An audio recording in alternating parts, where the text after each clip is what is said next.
রাসূল সাল্লাল্লাহু আলাইহি ওয়াসাল্লাম বলেন, আয়েশার সাথে আমার বিবিদের সাথে আমার কি মহব্বত ছিল জানো?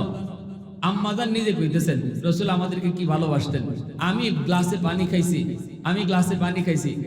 খাইছি, রাসূল কইতেছে আয়েশা আমারও পানি লাগবে। তো আল্লাহ রাসূল সাল্লাল্লাহু আলাইহি ওয়াসাল্লাম যখন বলছেন আয়েশা আমারও পানি লাগবে, আম্মাজান বলতেছে রাসূলুল্লাহ আমি পানিটা শেষ করে লাই। রাসূল কয় না না, অর্ধেক রাখো। কি ভাই, অর্ধেক? আর আমরাও তো এরকম, আমরা যদি দেখি স্বামী যদি পানি চাইছে, স্ত্রী সব পানি আগে খায় শেষ করে, আর নিলে অথবা পানি যদি কিছু থাকে এটা ফালাই দেয়, ঠিক না? কিন্তু আল্লাহ রাসূল কয় না না, এটা তো ভালোবাসা হয় না। মহব্বত ভালোবাসার প্রমাণ হলো তুমি কিছু পানি রাখো, তোমার খাওয়া পানিটা আমি খাবো, তোমার খাওয়া বাকি পানিটা আমি খাবো, এটা হলো ভালোবাসার আলামত। আম্মাজান বলেন নবীজি এই বাকি পানিটা খাইতেন, তাও কিভাবে খাইতেন এটা আরো আশ্চর্যের বিষয়। আল্লাহ রসুল দেখতেন আমি গ্লাসের কোন জায়গার মধ্যে টুট লাগাইয়া পানি খাইছি, রসুল ওই জায়গার মধ্যে টুটটা লাগাইয়া পানি পান করতেন। আমি একটা নেককার দিনদার আল্লাহওয়ালি বউ পাইছি, আমার বউটা বড় দিনদার, আমার বিবি বড় আল্লাহওয়ালি, 5 ওয়াক্ত নামাজ ঠিক মতো পড়তো, পর্দার ভিতরে থাকতো, কোরআন তেলাওয়াত করতো। আমি স্বামীর জন্য আল্লাহর কাছে হাত উঠে দোয়া করতো। যেই ঘরে বিবি সাহেব স্বামীর জন্য দোয়া করে, স্বামী বিবির জন্য দোয়া করে, এই ঘরের ভিতরে আল্লাহর পক্ষ থেকে রহমত বৃষ্টির মতো নাজিল হয়। আল্লাহ নবী রহমতের নবী, কই উম্মতের দল, ঘরে রহমত চাও, বরকত চাও, নামাজের সময় বিবি সাহেব যদি ফজরের সময় আগে উঠো, তাহলে স্বামীর ফজরের সময় ঘুম থেকে উঠাইও, মাথায় হাত বোলাইয়া পায়ে হাত ধইরা তুমি স্বামীর ঘুম থেকে উঠাও, স্বামী গো ফজরের টাইম হয়ে গেছে একটু উঠো। রসুল কয় যদি এরপরও স্বামী না উঠে, তখন হাতের মধ্যে হালকা একটু পানি নিয়ে স্বামীর মুখে একটু পানি ছিটা দিয়ে। রসুল কয় যে ওই এটা করবায়, যে আগে উঠবায় পরের জন্য এইভাবে করবায় হালকা। রসুল কয় যার মুখে পানি ছিটা দিতেছ তুমিও কিন্তু হজম করো, যদি হজম করতে পারো আর দুজন এইভাবে উঠতে নামাজ পড়ো, আমি রসুল গ্যারান্টি দিয়া কই এই ঘরে আল্লাহর পক্ষ থেকে রহমত বৃষ্টির মতো নাজিল হয়। স্বামী স্ত্রীর ভিতরে আল্লাহ মহব্বত বাড়ায় দিবে, ভালোবাসা দিন দিন বাড়ায় দেবে। ভালোবাসা বাড়ায় কমায় কে? আরো জোরে কোন? টাকা দিয়া ভালোবাসা কিনা যায়নি, ক্ষমতা দিয়া, মিনিস্টার হইয়া এটাও পারে না, প্রধানমন্ত্রী হইলে ভালোবাসা দেয়, কমায়, বাড়ায় কেডা? আরো জোরে কোন? দিলের মালিক আল্লাহ, ভালোবাসা তাকে দিলে, ঠিক না? আল্লাহ কয় স্বামী স্ত্রী দুজন যদি এরকম নামাজি হয় আর আমি আল্লাহর প্রেমিক হয়, তখন আমি তাদের দুইজনের দিলের ভিতরে ভালোবাসা বাড়াইয়া দিই। আজকে স্বামী স্ত্রীর ভালোবাসা নাই, ভালোবাসা সব ঘরের বাইরে, ঘরের ভিতরে ভালোবাসা ফাঁকা, ঠিক কিনা? যার জন্য ঘর অশান্তির আগুন, ঘরে অশান্তির আগুন। আল্লাহ আমাদের সহি বুঝদান করো, সবাই বলেন আমিন। এ যুবক ভালো করে বলো, প্রেম ভালোবাসা বিয়ার আগে না পরে? হগলে কয় না বাপ সবটা বেশি ভালো না। ভালোবাসা বিয়ার আগে না পরে? আলহামদুলিল্লাহ, বিয়ার আগের যে ভালোবাসা এটা ভালোবাসা না, এটা আগুনে ফুরা, এটা খালি কান্দায়, কিছু সময় হাসায়, পরে খালি কান্দায়, ঠিক কিনা? প্রকৃত ভালোবাসা হবে বিয়ার পরে, স্ত্রীর সাথে, বিবির সাথে। আল্লাহ রাসূল সাল্লাল্লাহু আলাইহি ওয়াসাল্লাম বলেন, আয়েশার সাথে আমার বিবিদের সাথে আমার কি মহব্বত ছিল জানো? আম্মাজান নিজে কইতেছেন, রাসূল আমাদেরকে কি ভালোবাসতেন। আমি গ্লাসে পানি খাইছি, রাসূল কইতেছে আয়েশা আমারও পানি লাগবে। তো আল্লাহ রাসূল সাল্লাল্লাহু আলাইহি ওয়াসাল্লাম যখন বলছেন আয়েশা আমারও পানি লাগবে, আম্মাজান বলতেছে রাসূলুল্লাহ আমি পানিটা শেষ করে লাই। রাসূল কয় না না, অর্ধেক রাখো। কি ভাই, অর্ধেক? আর আমরাও তো এরকম, আমরা যদি দেখি স্বামী যদি পানি চাইছে, স্ত্রী সব পানি আগে খায় শেষ করে, আর নিলে অথবা পানি যদি কিছু থাকে এটা ফালাই দেয়, ঠিক না? কিন্তু আল্লাহ রাসূল কয় না না, এটা তো ভালোবাসা হয় না। মহব্বত ভালোবাসার প্রমাণ হলো তুমি কিছু পানি রাখো, তোমার খাওয়া পানিটা আমি খাবো, তোমার খাওয়া বাকি পানিটা আমি খাবো, এটা হলো ভালোবাসার আলামত। আম্মাজান বলেন নবীজি এই বাকি পানিটা খাইতেন, তাও কিভাবে খাইতেন এটা আরো আশ্চর্যের বিষয়। আল্লাহ রসুল দেখতেন আমি গ্লাসের কোন জায়গার মধ্যে টুট লাগায় পানি খাইছি, রসুল ওই জায়গার মধ্যে টুটটা লাগাইয়া পানি পান করতেন। এইবার হযরত ওমর বলে, বলো ওই যুবক বলতেছে আমার বিবি সাহেব বড় দিনদার, বড় নেককার, বড় আল্লাহওয়ালি, আমার বিবিকে নিয়ে আমি সুন্দরী চলছি, অভাবের সংসার, এরপর আমার বিবির কোনো অভিযোগ নাই, আমার উপরে কোনো অভিযোগ নাই, কখনো এই কথা বলে না। তোমার ঘরে আইয়া আমি কি পাইলাম, এক বেলা খাই আর এক বেলা খাইতে পারি না, সোনো পাউডার পাই না, কোনো অভিযোগ সে আমার উপর করে না। এক বেলা যদি না খায় এক বেলা খায়, এতেই সে সবর করে। আমি যদি মন খারাপ করি আমাকে আরো সান্ত্বনা দেয়। আল্লাহু আকবার জোরে বলে, স্বামী গো টেনশন করো না, টাকা পয়সার মধ্যে মহব্বত আর শান্তি নাই, শান্তি হলো স্বামীর বুক ভরা ভালোবাসা। আমি স্ত্রী তোমার ঘরে আইসা তোমার বুক ভরা ভালোবাসা পেয়েছি, এটাই হলো দুনিয়াতে আমার সুখ, এটাই হলো দুনিয়াতে আমার সবচেয়ে শান্তি। এর যুবক ভালো করে ইয়াদ রাখবা, মখমলের বিছানা, এসি রুম, দামি দামি গাড়ি আর বাড়ির মধ্যে কিন্তু শান্তি নেই। শান্তি হলো স্বামী স্ত্রী একে অপরকে যখন বিশ্বাস করবে, একে অপরকে যখন 100 ভালোবাসা দিবে।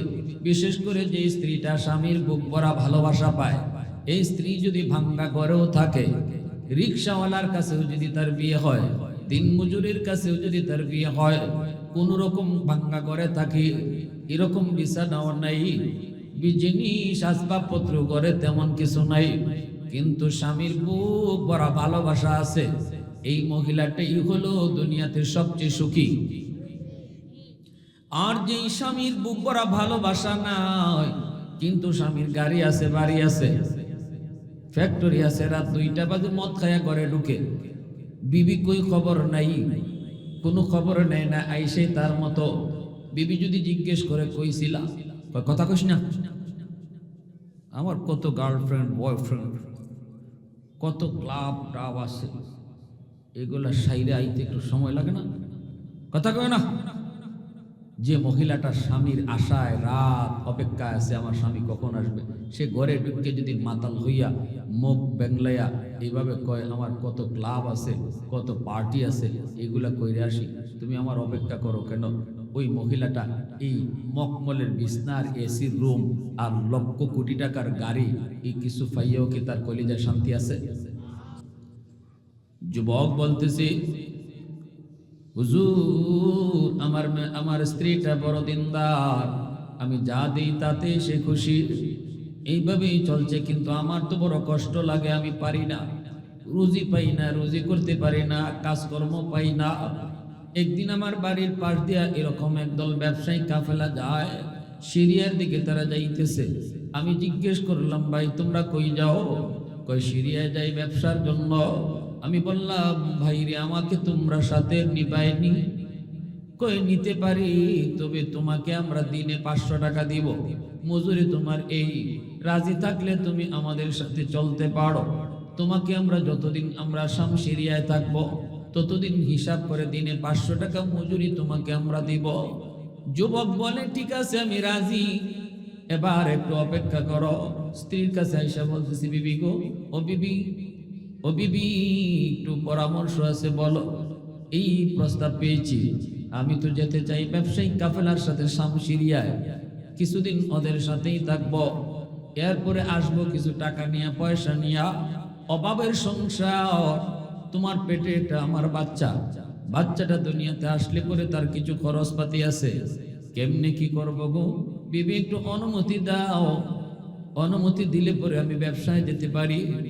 সাথে সাথে বিবি সাহেব কই, না গো স্বামী, আমার ব্যবসায় দেয়া কোটি টাকা লাগবে না, আমি যা পাই তাতেই তো আমি খুশি, আমাদের তো সুন্দরী চলছে, আরামে চলছে, তুমি আমার কাছে আসো, এইটাই হলো আমার জীবনের সবচেয়ে সুখ, দূরে যাওয়ার প্রয়োজন নাই। এর মাঝে আমার পেটে তোমার সন্তান, হঠাৎ কখন কি হয় কিছুই জানি না, ডেলিভারির সময় যদি তোমাকে কাছে না পাই, ওই বিপদের সময় আমি কি করব? কে আমাকে দেখশন করবে গো স্বামী? শুনেছি ডেলিভারির সময় কত মা দুনিয়া থেকে বিদায় হয়ে যায়, কষ্ট সইতে না পারে কত মা দুনিয়া থেকে বিদায় হয়ে যায়। ডেলিভারির কষ্ট মা শুধু জানে, দুনিয়ার আর কেউ বুঝবে না। স্বামী গো, তখন যদি তুমি থাকো তখন তো আমার মনে একটা বল থাকবে, ভরসা থাকবে। স্বামী কই, না গো বিবি, ভয় পেও না, আমার সন্তানটাকে আমি আল্লাহর হাওলা করে গেলাম। বিবির কাছ থেকে অনুমতি নিয়ে যুবক রওনা দিয়ে দেয়। শামশিরিয়া ব্যবসা হয়। বেশ কিছুদিন পর বাড়ি ফিরলো। আইসা দরজার পাশে আইসে ডাক দে বিবি, কিন্তু দরজা বন্ধ, কেউ দরজা খোলে না। ঘরের ভিতরে কোনো মানুষের আওয়াজও নাই, কোনো আওয়াজ নাই, কোনো আওয়াজ নাই। যুবক দৌড় দিয়া পাশের বাড়িতে যায়, বলতেছি, ভাইরে, আমার ঘরে কোনো আওয়াজ নাই, ঘটনাটা কি একটু কও না। সাথে সাথে লোকটাই কই, ভাই তুই ভিতরে আয়, আগে হাত মুখ দো, কিছু খা। না রে ভাই, তুই কো কি হয়েছে? আমার ঘরটা এরকম লাগানো কেন? আমার বিবি সব কই? আমার বিবির পেটে আমার সন্তান ছিল, সন্তান কই?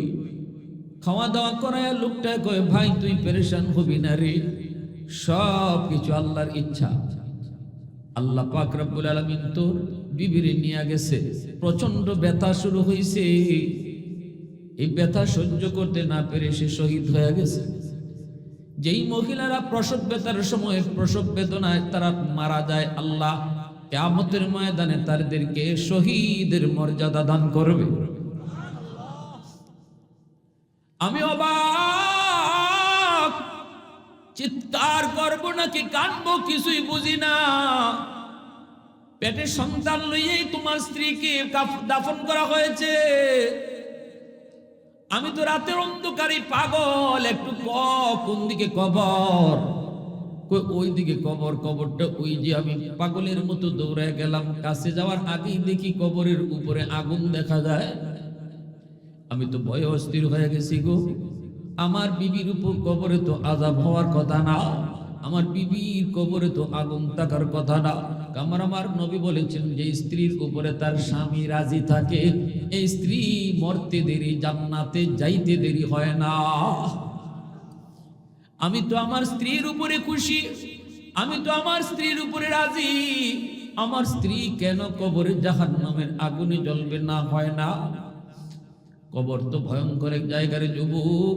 আল কবরু রাউযাতুম মিন রিয়াদিল জান্নাহ আও হুফরাতুম মিন হুফারিন নার। কবরের আযাব, কবরের শাস্তি আল্লাহ পাক দুনিয়াতে নগদ কাউরে দেখায় না।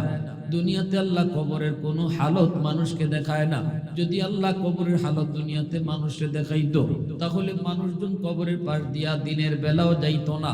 কবরের আযাব যদি মানুষে দেখতো, রাতের বেলা কবরের পাশ দিয়ে যাওয়া তো দূরের কথা, দিনের বেলাও কেউ কবরের পাশ দিয়ে যাইতো না। বাড়িঘর কবরের পাশে কেউ বানাইতো না। মা মারা গেলে, বাবা মারা যাওয়ার পর বাপ মার লাশ নিয়ে সন্তান কবরে যাইতো না। এজন্য আল্লাহ পাক দুনিয়ার নিজাম ঠিক রাখার জন্য কবরের আযাব আল্লাহ পাক মানুষের চোখের আড়াল করে রাখছে, দুনিয়ার নিজাম ঠিক রাখার জন্য।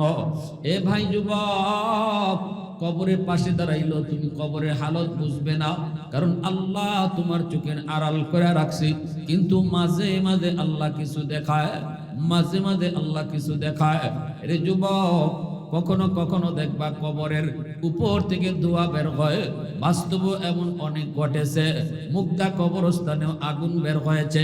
মানুষের যায় দেখছি কবরের উপরে যার লেখা নেম প্লেটে লেখা হলো সে একজন গায়িকা, সারা জীবন গান গাইতো, গান গায়ে গায়ে মানুষকে মাতাল করে রাখতো। এই গায়িকার কবর থেকে আগুনের ধোঁয়া বের হইতে মানুষ দেখছে। বিভিন্ন জায়গায় আল্লাহ পাক দেখায় না, কিন্তু মাঝে মাঝে আল্লাহ দুই একটা কুদরত দেখায়। গরু ছাগলগুলি দেখবা কবরের উপর থেকে হঠাৎ করে দৌড় মারে, ঠিক না? মানুষ আল্লাহ দেখায় না, হাইওয়ান টের পায়। ওই অবস্থায় ওই যুবক কয়, আমার স্ত্রীর কবরে তো আগুন থাকার কথা না। সাহস করে আস্তে আস্তে কবরের পাশে গেল। কবরের পাশে গেল, যা দেখে ওই কবরের পাশে যা দেখে না না আগুন না, কবরের উপরে নূর চমকাইতেছে, নূর। গোটা কবরের এরিয়াটা নূরের আলোতে ঝলমল ঝলমল। এ তো দুনিয়ার কোনো আলো নয়। আল্লাহর রাসূল বলেন, কবরের মধ্যে যখন তিনটা প্রশ্ন করা হয়, মার রাব্বুকা ওয়া মা দীনুকা ওয়া মান হাদার রাজুল আল্লাযী বুইসা ফীকুম ইউকালু লাহু মুহাম্মদ, ধর্ম তোমার কি, আল্লাহ তোমার কে, ধর্ম তোমার কি, নবী তোমার কেডা। এই তিনটা প্রশ্ন যখন কবরের ভিতরে করা হবে, যেই মানুষটা কবরের এই তিন প্রশ্নের জবাব দিয়ে দিবে, তখনই আল্লাহ বলবে সাদাকা আবদি, আল্লাহ পাক রব্বুল আলামিন বলবে আমার বান্দা সঠিক জবাব দিয়েছে। ইউনাদি মুনাদিম মিনাস সামা, আসমান থেকে একটা ঘোষণা দেওয়া হয়, সাদাকা আবদি, আমার বান্দা সত্য বলেছে। আফরিসুহু মিনাল জান্নাহ, আলবিসুহু মিনাল জান্নাহ, ওয়াফতাহু লাহু বাবান ইলাল জান্নাহ, তারে জান্নাতি বিছানা তোমরা বিছায় দাও, জান্নাতি পোশাক তোমরা পরায় দাও। দুনিয়ার কম দামি ওই যে কাফনের কাপড় আমার বান্দার গায়ে আর কম দামি কাপড় নয় গো, জান্নাতি কাপড় তারে পরায় দাও। আর জান্নাত থেকে একটা সুরুম তার কবরে দিয়ে দাও, যেন কবরে শুয়ে শুয়ে সে জান্নাতের সুখ শান্তি পাইতে পারে। এজন্য জান্নাতি মানুষের কবর এটা কবর নয়, হয়ে যায় জান্নাতের টুকরা। নূর চমকাইতেছে কবরের উপরে নূর। ওই যুবক বলতেছে, আমি পাগল পারা হয়ে কবরের দিক, মাথার দিক দিয়ে কবর খোদা শুরু করলাম, আর কাঁদতেছি আর বলতেছি, বিবি গো এত করে আমাকে তুমি না করেছিলে, যাবার জন্য মনে হয় তোমার দিলে বাড়ি দিছে, মনে হয় তুমি তোমার দিলে তখনই বাড়ি দিছে, এই প্রসবের সময় তুমি মারা যাবে, আমাকে তুমি এত করে তুমি বলছো, কিন্তু আমি তোমার কথাটা রাখি নেই। বিবি হয়তো আমি তোমার কাছে অনেক দোষী হয়ে গেছি। কবরের মাথার দিক দিয়ে গর্ত খনন করছে যুবক, গর্ত খনন কইরা চেহারাটা এক নজর দেখবে, কবরের নিচে তাকায়া দেখে পুরা কবরটা নূরের আলোতে ঝলমল। আর ওই যে বাচ্চাটা পেটে আসিল, এই বাচ্চাটা কবরে প্রসব হইয়া মার বুকের দুধ কবরে খাইতেছে। প্রশংসা করব কা? একটু আওয়াজ দিয়া বলেন না কা? ওয়াহদাতি কি হিফাজতি নিহি বেকুওয়াতে বাজু,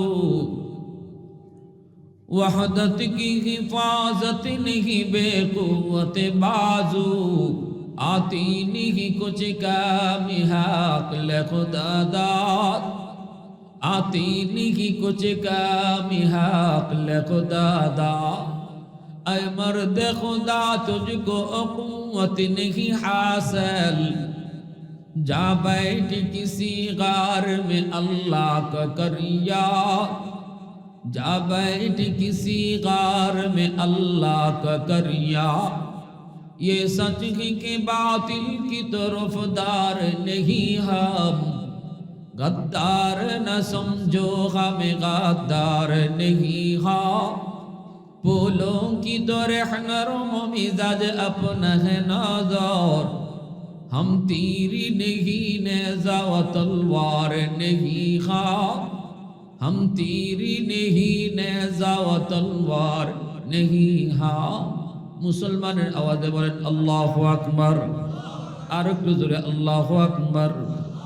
এইবার যুবক বলতেছি, হুজুর আমি বাচ্চাটারে টান দিয়া কোলে উঠায় নিলাম, এরপরে আমি চলে আসলাম, আমি তো আমার বাচ্চাটারে আদর করে চুমু খাই, আল্লাহ পাক রব্বুল আলামিনের কুদরতে আমি বাচ্চা পাইছি। হুজুর বাচ্চাটারে পাইয়া তো আমি আনন্দে আত্মহারা হয়ে একটু চোখে ঘুম লেগে গেছে, ঘরে নিয়ে আসলাম, চোখে একটু ঘুম লাগলো, আল্লাহর কাছে ঘুমের মধ্যেই যেন প্রশ্ন করলাম, মালিক মা মরলো, বাচ্চা কেমনে বাঁচলো? যেন আওয়াজ আসলো, রে যুবক বাচ্চাটারে তুই আমার হাওলা করে গেছো, এজন্য আমি বাচ্চাটার জিম্মাদার হইছি। বউটারে যদি আমার হাওলা করে যাইতি, এই বাচ্চার মতো বউটার জিম্মাদারও আমি আল্লাহ হইতাম। শুধু বলেছিলাম বাচ্চাটারে আমি আমার আল্লাহর হাওলা করলাম। এ যুবক ঘর থেকে তুমি বের হয়েছো, আবার নিরাপদে ঘরে আসতে পারবা কি পারবা না কোনো গ্যারান্টি নাই। বের হওয়ার সময় আল্লাহর জিম্মাদারি লইয়া বের হও। বিসমিল্লাহি তাওয়াক্কালতু আলাল্লাহ লা হাওলা ওয়ালা কুওয়াতা ইল্লা বিল্লাহ। আল্লাহ তোমার উপর ভরসা করে বের হয়েছি। আল্লাহ কয় আমার উপরে যে যেই পরিমাণ ভরসা করবা, আমার উপরে যার যেই পরিমাণ তাওয়াক্কুল হইব, আমি তার সাথে ওই পরিমাণ লেনদেন করি। আল্লাহু আকবার, জোরে বলো। অতএব যুবক, তুই তো বলেছিলি আমি আমার সন্তানটারে আল্লাহর হাওলা করে গেলাম, কিন্তু কেন? তুই যদি বলতি আমি আমার সন্তান এবং তার মা দুজনকে আল্লাহ তোমার হাওলা করে গেলাম, দুজনের জিম্মাদার আমি আল্লাহ হইতাম। মুহাব্বতের সাথে বলেন আল্লাহু আকবার।